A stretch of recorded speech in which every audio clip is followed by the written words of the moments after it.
Good afternoon, everyone, and welcome. My name is Adam Levine, and I'm the Executive Director here at the New York Metropolitan Transportation Council, or NYMTC.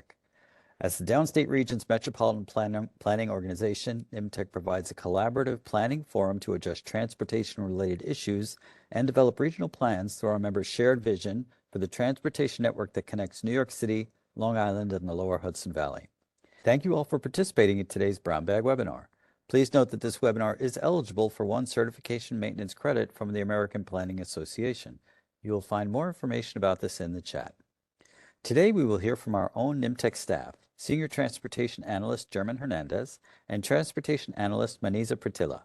Maniza and German will discuss the findings from the latest NYMTC Hubbound Travel Data Report. This important travel study measures and examines the magnitude of public and private transportation modes operating to and from Manhattan's Central Business District, the busiest area of New York City and, by many measures, the largest and most attractive central business district in the world.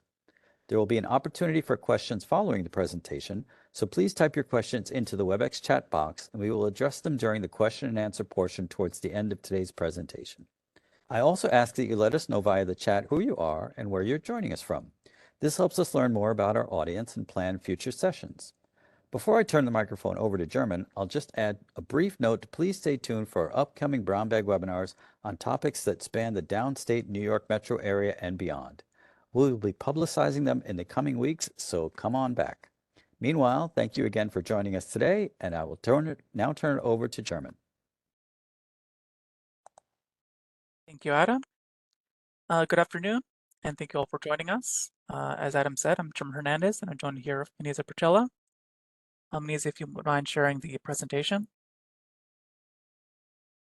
So both of us work on various data products published by NYMTC. Today's focus is the 2024 Hubbound travel data published in our Hubbound report. Next slide, please. Now, when we say hub, we refer to the Central Business District in New York City. Geographically, it is the portion of Manhattan below 60th Street.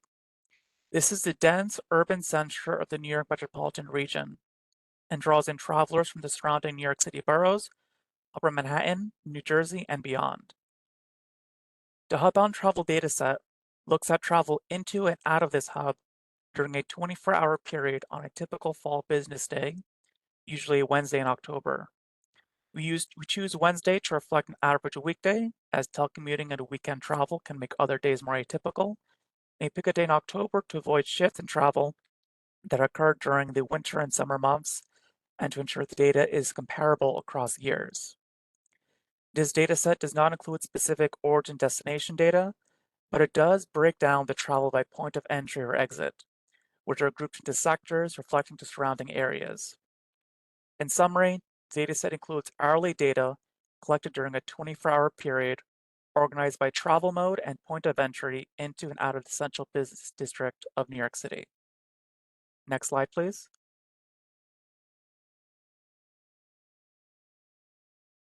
The collection of Hubbound travel data goes back 100 years to the first bulletins on Hubbound travel published by the Regional Plan Association.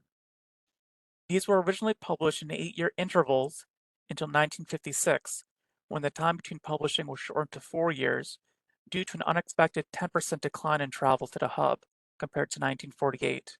After all, the reports are intended to serve not only as an accurate snapshot of current movement and travel choices, but also a way to understand trends in travel patterns across time.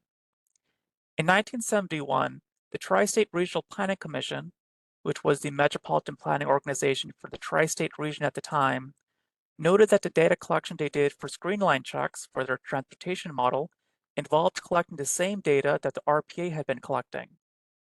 And so they chose to take on the responsibility of publishing the Hubbound report from the RPA.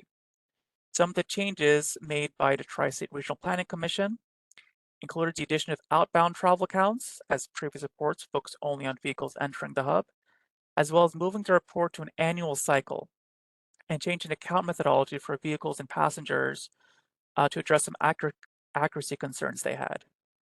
In 1982, NYMTC inherited the responsibility from the Tri-State Regional Planning Commission and has continued to produce this annual report. NYMTC has introduced its own changes to report over the years, including the addition of bicycle counts.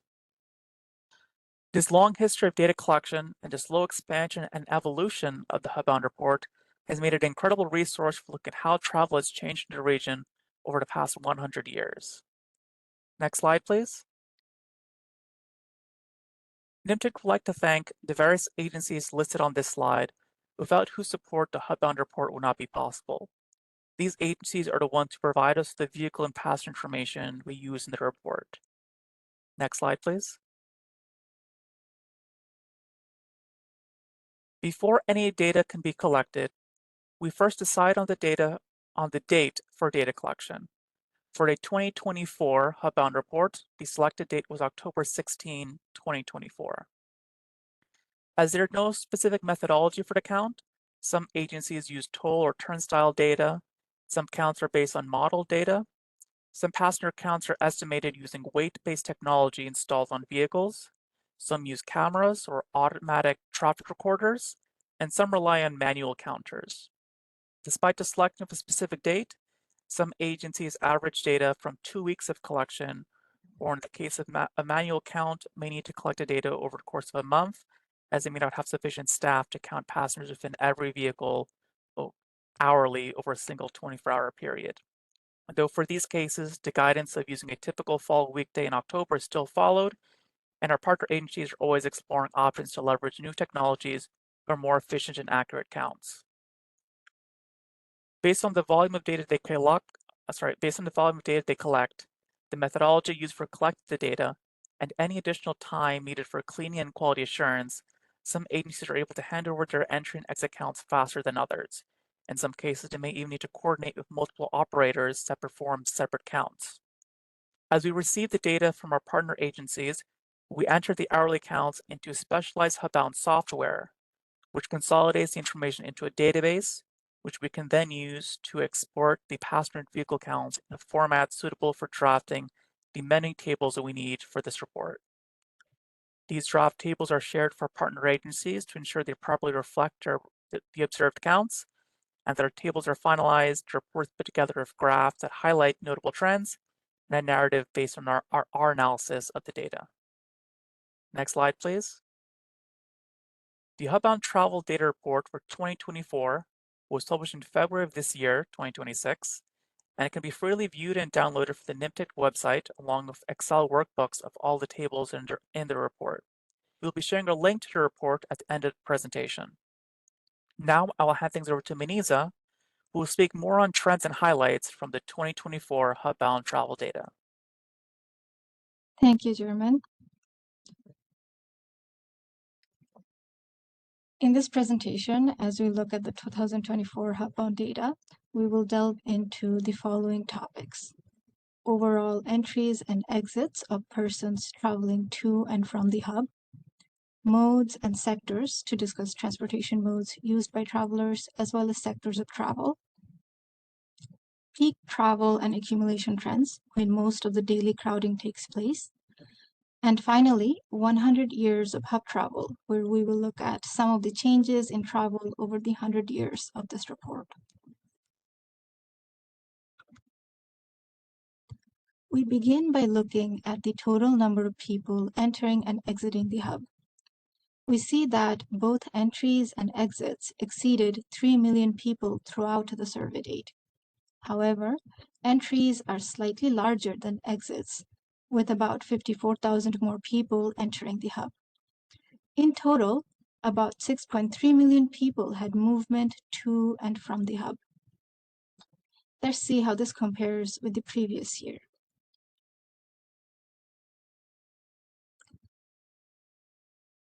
Looking at the total number of hub-based movement for 2023 and 2024, we see that 2023 entry and exit numbers are slightly less than 3 million, while 2024 numbers are slightly more. The yellow line here represents 3 million. In 2023, about 5.7 million people entered and exited the hub, compared to 6.3 million in 2024. Thus, there was a 9.9% increase in the total number of hub-based movement year over year. Let us see how this compares with pre-pandemic hub travel. As pre-pandemic travel was steady for a long period, 2019 was taken as representative of pre-pandemic travel. First, we notice that hub entries are slightly higher than hub exits across all years.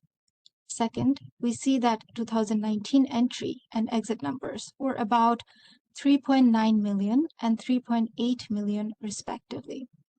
In total, almost 7.7 million people entered and exited the hub in 2019, compared to 5.7 million in 2023 and 6.3 million in 2024.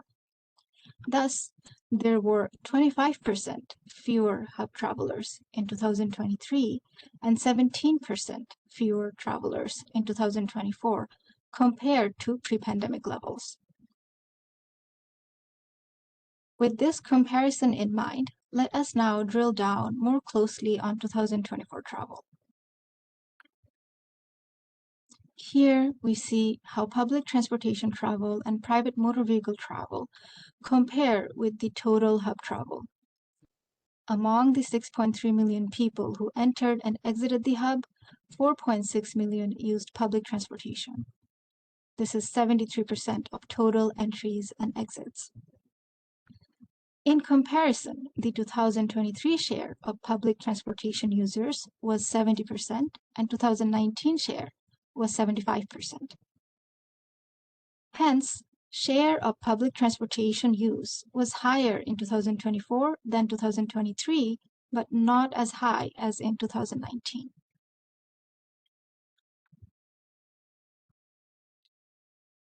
Here is the mode share of the various public transportation options for 2019, 2023, and 2024. The share of public transit travelers using subway was 77% in 2019, 73% in 2023, and 75% in 2024. Intercity and suburban rail travelers made up 12% of public transit passengers in 2019, 14% in 2023, and 13% in 2024. Similarly, bus riders made up about 9% of transit passengers in 2019, 10% in 2023, and also close to 10% in 2024. Ferry and tram passengers made up a little more than 2% of the share of public transportation passengers in all 3 years. So public transportation mode share remains similar throughout the years, while intercity and suburban rail has taken larger portion of mode share after the pandemic. Now let's turn from public transportation to private transportation.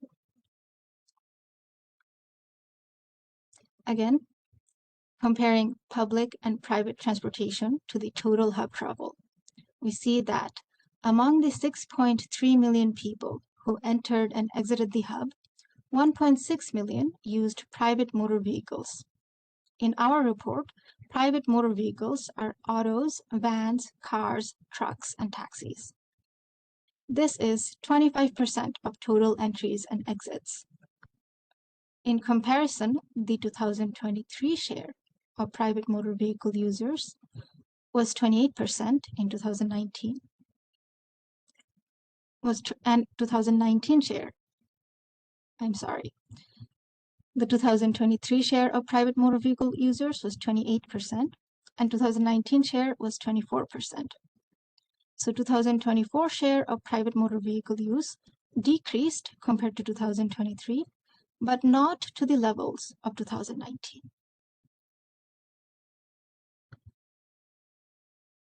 Turning from the share of private motor vehicles to actual numbers, the total number of people using private motor vehicles hover below 2 million for the 3 years. In 2019, 1.86 million people used private motor vehicles to enter and exit the hub. This number dropped to 1.62 million in 2023 and further down to 1.59 million in 2024.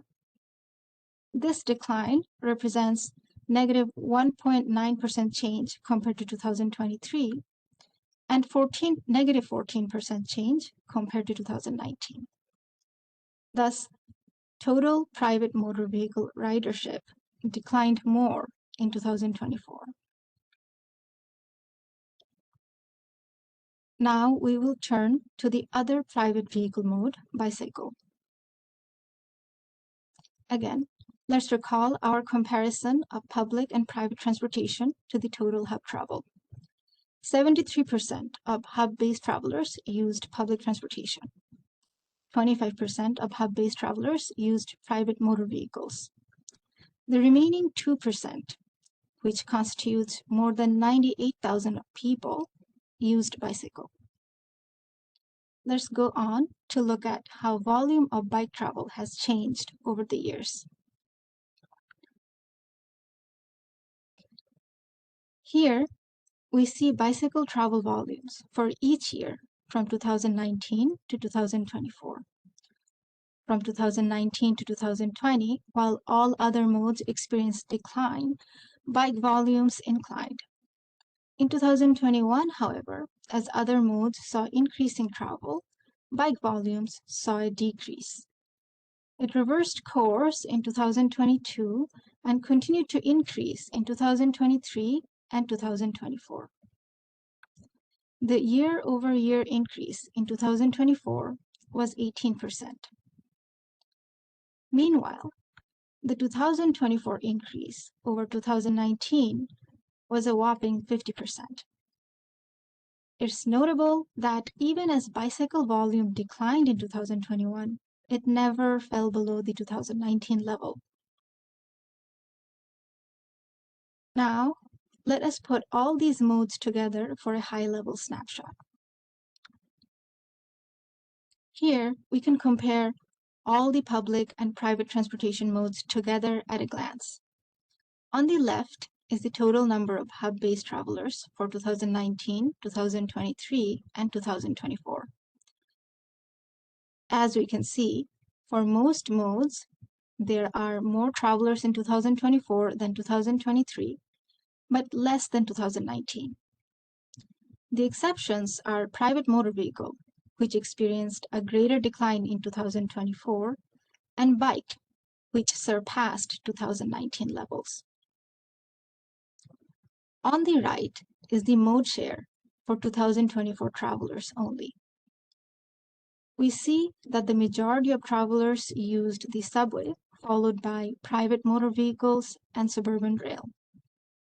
Interestingly, there were more bikers than ferry and tram travelers.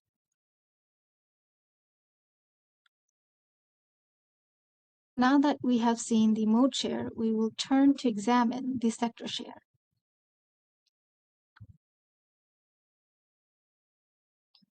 Here is the total number of entries to the hub, separated by the 6 sectors. Unlike in the mode share chart, no sector claims the majority of the travelers. The largest portion of travelers come from 60th Street, followed by Brooklyn, Queens, New Jersey, and Staten Island. All sectors show substantial contribution to hub travel except Staten Island at 1%. At this point, it should be noted that this 1% is not reflective of all entries originating from Staten Island, but only the direct entries using ferries. We see a similar sector share for public transportation travelers, though slightly higher share for Brooklyn, Queens, and New Jersey than was the case for total entries.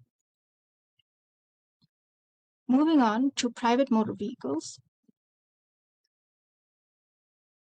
we see 60th Street sector dominating, followed again by Brooklyn, Queens, and New Jersey, while Staten Island is absent since there is no direct road to it. It is notable that among Queens entrants, share of private vehicle entry was considerably smaller than its share of public transportation entry. Finally, we see that the majority of bicycle entries come from 60th Street, while Brooklyn continues to contribute 1/4 to this mode, as with other modes.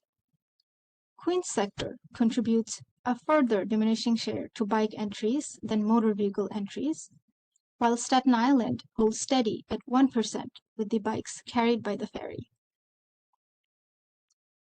Hence, we see that even though sector share changes based on the mode, public, private, or bike, the ranking of sectors in terms of largest to smallest contributors remain consistent. Having seen where travelers enter, let's look at when they enter. This slide summarizes some peak period travel trends.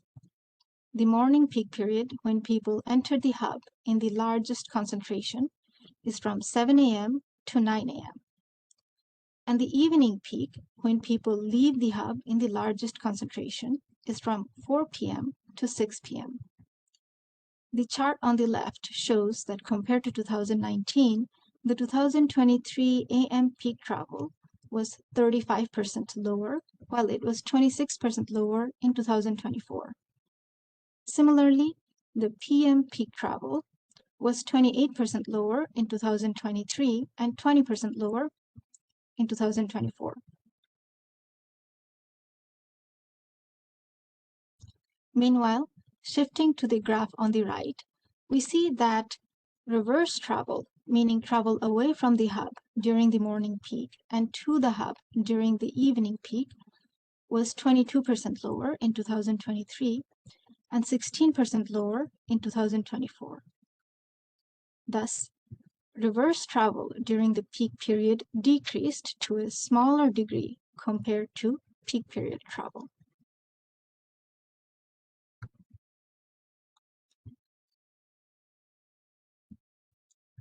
Peak accumulation refers to the highest concentration of travelers either entering or exiting the hub at the same time.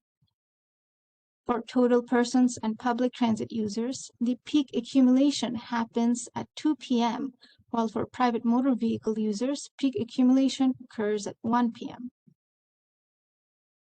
In 2023, the peak accumulation of persons in the hub was 36% lower than 2019, while public transit accumulation was 38% lower, and motor vehicle accumulation was 16% lower. In 2024, the peak accumulation increased so that total persons accumulation was 28% lower than 2019, while public transit accumulation was 29% lower. Motor vehicle accumulation, however, decreased slightly to be 20% lower. Hence, motor vehicle accumulation decreased less compared to total persons and public transit users in the hub. However, it continued to decline in 2024 in contrast to the others. Now we turn to more long-term comparison. Here we see some of the broad changes in the modes used for hub travel since 1924. First thing we notice is that compared to 1924, we have a lower share of subway travel and much larger share of private motor vehicle travel in 2024. Another difference we notice is the change from trolley to bus. Trolleys are electric streetcars, also known as cable cars or trams. New York City ran its last trolley in 1957, overtaken by more efficient forms of transport like buses. Aside from trams and trolleys, we see that ferries played a larger role in hub transportation 100 years ago compared to now. We also see two additional modes in the hub now that weren't there in 1924, the Roosevelt Island tram and bicycle. A note about Roosevelt Island tram. In other parts of the world, this type of transportation may be called aerial cable cars or gondolas. But most of all, we see that subways dominated travel in 1924 just as it does in 2024. Now, let us look at sector share. Again, here is a comparison of some broad hub travel characteristics of the sectors. It is interesting that 60th Street sector contributed about the same portion of travelers in 2024 and 1924.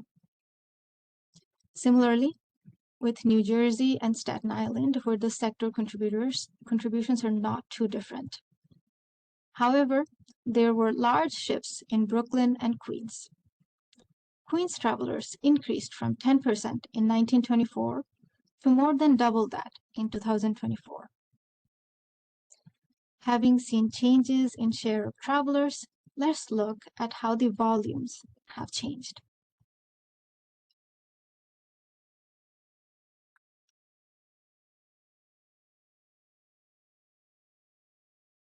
Here, we see how the volume of total persons entering the hub changed as the century unraveled. From the left, we see that in 1932, after the Great Depression, entries to the hub declined before inclining in the 40s, reaching a peak after World War II. This portion right here. Throughout the 1970s, hub entries gradually declined and then gradually inclined in the 1980s. This increase became steeper in the late 1990s until it dropped in 2001, presumably due to 9/11. This too was surpassed over the next 2 decades until 2020, when the COVID-19 pandemic induced the steepest travel drop in the century. Finally, we see that total person entries have not reached pre-pandemic levels yet. But interestingly, 2024 travel has reached close to 1924 levels. Next, let us look at private motor vehicle travel throughout the century.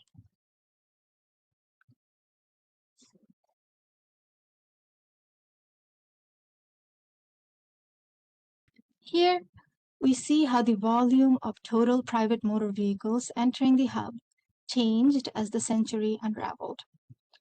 From the left, we see again that in 1932, after the Great Depression, entries to the hub declined before inclining in the 40s.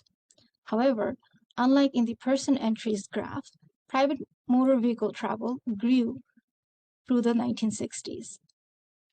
Like person entries, vehicle entries underwent periodic jumps in 1980 and in the late 1990s until a steep decline in 2001. In the early 2000s, this was overcome only for vehicle entries to gradually decline over the next 2 decades until another steep drop in 2020. In contrast to person entries, vehicle entries had a less dramatic decline and also a quicker recovery post-pandemic. Furthermore, 2024 vehicle entries is significantly higher than 1924 entries. Just how much more significant is the increase in motor vehicle entries compared to person entries in this century? In order to make that comparison, we can compare these side by side. Here, the yellow line indicates 1924 travel level, which had about 3.3 million people entering and 350,000 vehicles entering. The largest volume of person entries since 1924 took place in 2015. 660,000 more people entered, which was about 20% increase from 1924. For vehicles, the largest volume of entry was in 1999, when almost 500,000 more vehicles entered, which was about 140% increase from 1924. Thus, since the beginning of the hub-bound report, the proportional increase of motor vehicles was significantly greater than for persons.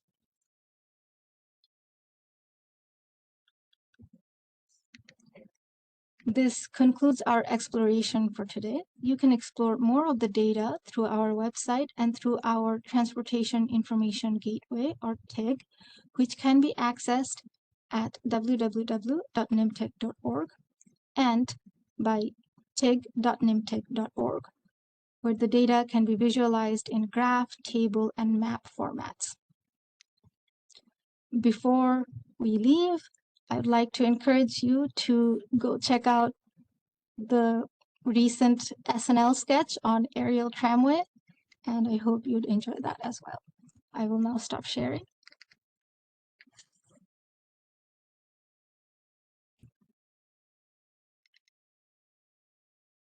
All right, great. Thank you, Maniza. Thank you, German. That was really interesting. So actually, I'm wondering if maybe you can have the PowerPoint available again, because I think I'm gonna just toss out a couple of observations and maybe questions, and I don't know if others might also want to see it to make reference to it when they post any questions. One of the observations I had, which I thought was interesting, was back in 1924, it looked like 2% of the hub travel was from Staten Island, even though Staten Island had a much smaller population at the time, proportionally. So I'm wondering if perhaps everybody that lived in Staten Island at the time was taking the ferry into Manhattan. Maybe there weren't, it wasn't as much of a local job base on Staten Island at the time, and so many more folks had to come into Manhattan. I also did really, thank you for putting it up. Like seeing the concentric circles were a really great addition this year to the presentation. So thank you for those, and of course all the comparisons to 1924. I think, oh yeah, I was looking at the trolley information. I don't know if this is really a question or an observation, but from my understanding, I think the trolleys would have had to come either through the 60th Street border or on the bridges. Is that correct? Or were there any other locations that the trolleys came in on that we're aware of? You're muted, Manisa.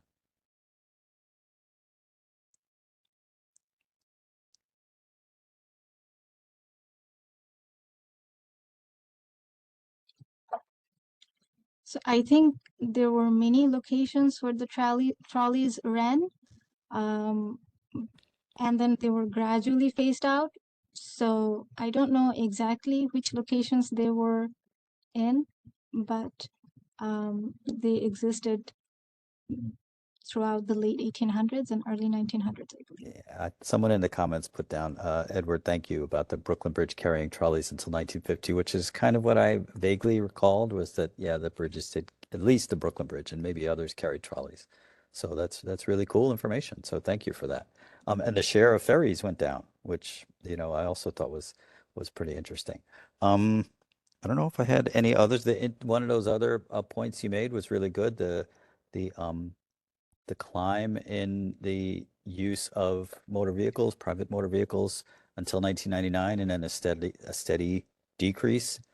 That had a bump during COVID, but then went back. That one, yeah, had a bump during COVID, but then is going back down. And it looks like those numbers would be roughly similar right now or in 2024 to what they were around 1963 or so, or 1971. So, and continuing the trend going down. And I'll just note to the folks who are participating, viewing, listening in, that this report doesn't yet include the impact of the congestion pricing plan that was enacted January of 2025. So we will be looking forward to seeing the impact that might have on those numbers of motor vehicles. So that'll be really cool to see next year. I don't know, Stephanie, if there are any other comments or questions that we're seeing in the chat. Just some real kudos for you, Maniza and Herman. Great information, and the numbers of 98,000 bicyclists. That's pretty high. There was a question about suburban. What does suburban mean, as in the suburb of New York? Sort of, you can fully define that. Okay, so maybe we'll go to that slide. So suburban and intercity railroad, these refer to Metro North, Long Island Railroad, New Jersey Transit, and PATH. Wait, sorry, PATH means subway. PATH is part of subway. Thank you. and And Amtrak as well. well, thank you so much. And also a question about peaking characteristics. Have you seen a change in the peaking characteristics of hub-bound travel post-pandemic when it peaks? Is it different by mode?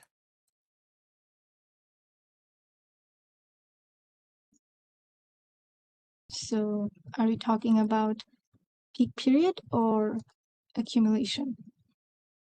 I think just the general characteristics, if they post-pandemic, have they changed? We did show in the slides how things changed.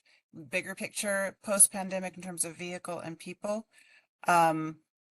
So just curious, they were curious as to if there were peaks attributable by mode post-pandemic, if there was any real big change. We looked at peak accumulation by persons, public transit, and motor vehicles. And I believe that post-pandemic, in 2020, possibly, the peak accumulation time had changed. And then afterward, it went back to 2 p.m. and 1 p.m. for these three modes. Thank you. Just a little bit of follow-up on the suburban question. Wondering about New Jersey, if New Jersey is part of the suburban, does that factor twice, or that it was asking a little clarity about the New Jersey suburban? Yes, that's a good question. Actually, in this slide, I only wrote down intercity, but this category is called suburban and intercity railway. I did not include the whole name because it would be too large for the graph. So Thank it counts you. once. Thank you. A follow-up question on the peak. Has there been a smoothing of the peak noticeable during those peak periods?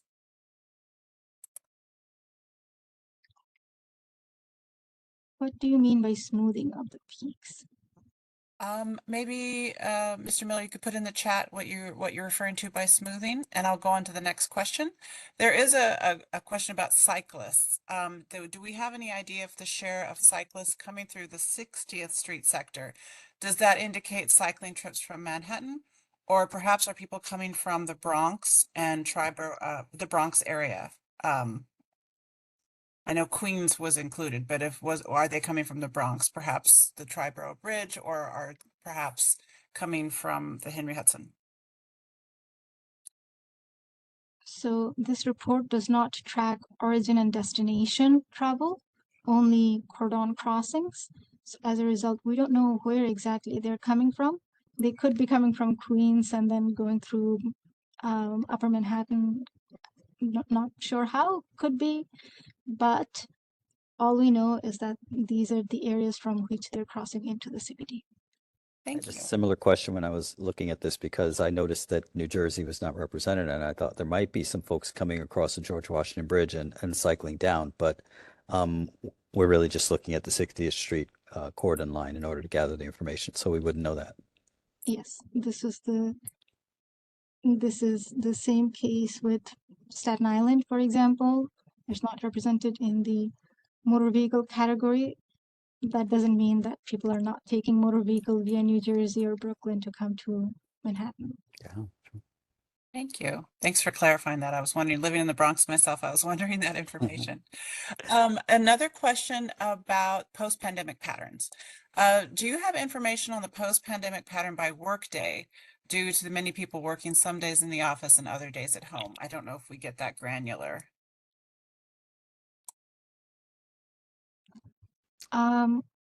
Maybe I will let German take this question. I'll answer a little bit and then I'll let German take this question. As German explained in the earlier slides, the survey day is a typical fall business day. So it's one day, it's a Wednesday. And as a result, we have just one day, but I will let German speak. Yeah, I think that's a good clarification situation. So obviously there is interest in how patterns shift throughout the work week, but the intent and the way that the data is collected, it'd be difficult to sort of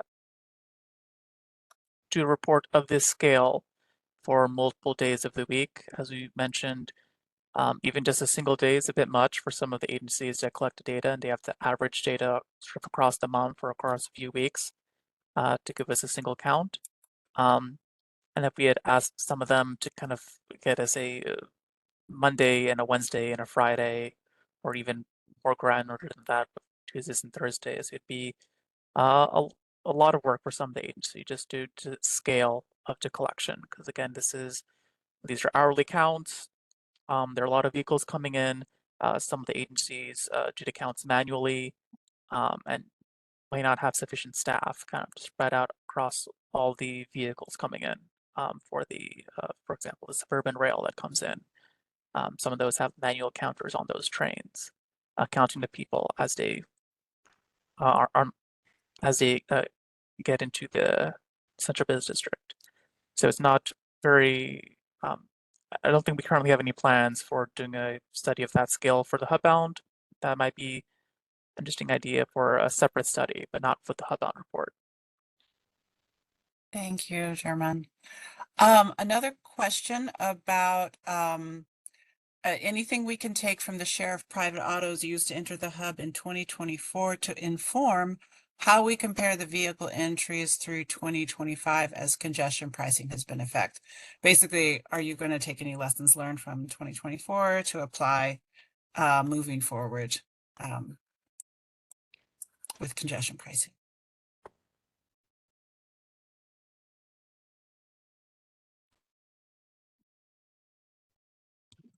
I believe that's a question for MTA because we simply collect the data. So when MTA provides us the 2025 data, we will look at what that looks like, what the numbers look like.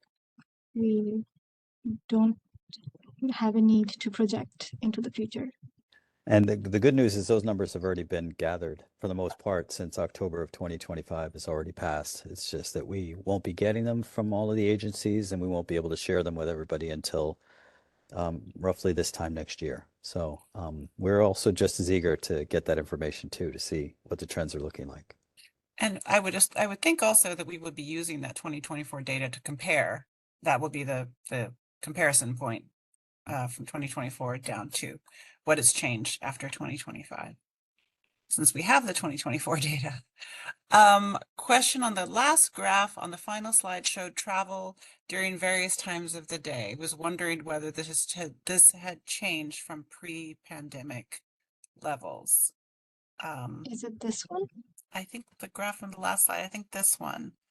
I don't know if times of day are here. It's more years. Was it? Or, Yeah, oh, maybe maybe the this one. peak Or period, the the, very last slide. Oh, and the TIG. Go down to the oh, very wow. last one. We could see that potentially in the TIG. You can just select. Yes. Great. I'll put that link again in the chat.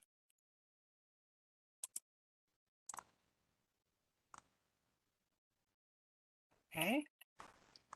Great. So one other question about bicycles. Were the estimates, the bicycle rates, were these estimates or actual counts for the bicycle rates? Actual counts that we received from New York City DOT. Great, thank you.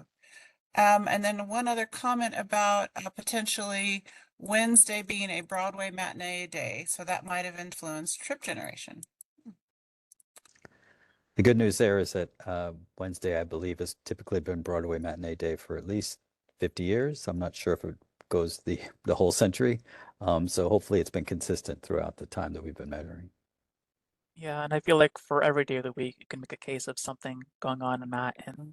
And Mondays and Fridays, definitely with telecommuting, or definitely have a larger shift in travel.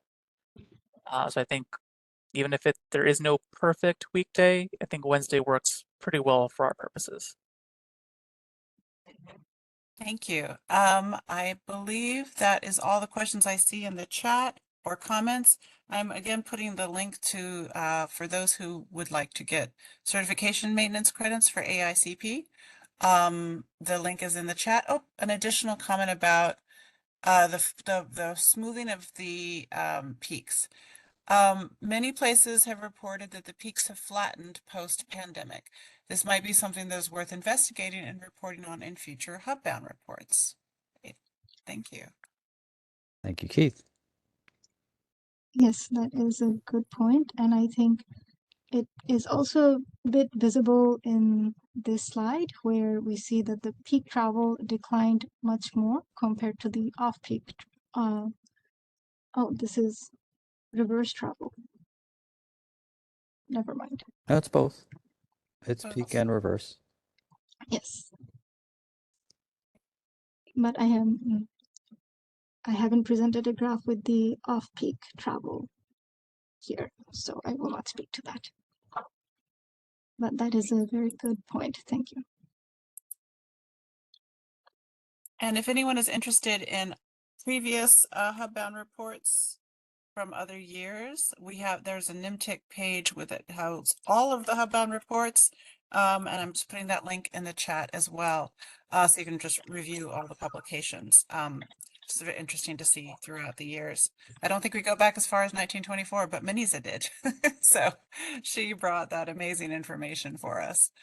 And I think that is the last chat question. Yeah, I'm gonna just throw in, just because it was brought up, that that it looks like there was in 2019 there was a much larger amount of folks who stayed in the central business district. I would imagine past 6 p.m. then, and that percentage seems to like it's dropped. I'm wondering if that's also indicative of some sociological change. Maybe folks are coming into work and then going right back out. It's not as many folks hanging out, or I'm not sure what it tells us, but it does seem noticeable to me anyway. And something we also might want to take a look at in a different report, though, not in a hub-bound report. Hub-bound report is focusing on the numbers. We can do another study to understand why. Sociological, people aren't hanging out as much study. I'm wondering, yeah, maybe. I don't know if that's good or bad. It is interesting though. Or maybe they're leaving earlier. I don't know. Yeah. Or they were leaving earlier back. I don't know what it means. But That is interesting. anyway, one last call for anybody that wanted to toss a question or comment into the chat before I think we're going to wrap up. I will then thank Manisa and German for this terrific presentation. I always look forward to the Hub-Bound report and the Hub-Bound report presentation, especially the way you were able to make it the 100 years of Hub-Bound data. That was a great twist on it. And I love seeing the trolley data, and all the other information was really great. So thank you both. Thank you to all of our attendees and our participants. And we look forward to seeing you at our next Brown Bag Summit webinar next month. Until then, take care and have a great rest of your afternoon. Thank you. Thank you, Thank you. everyone. Thank you.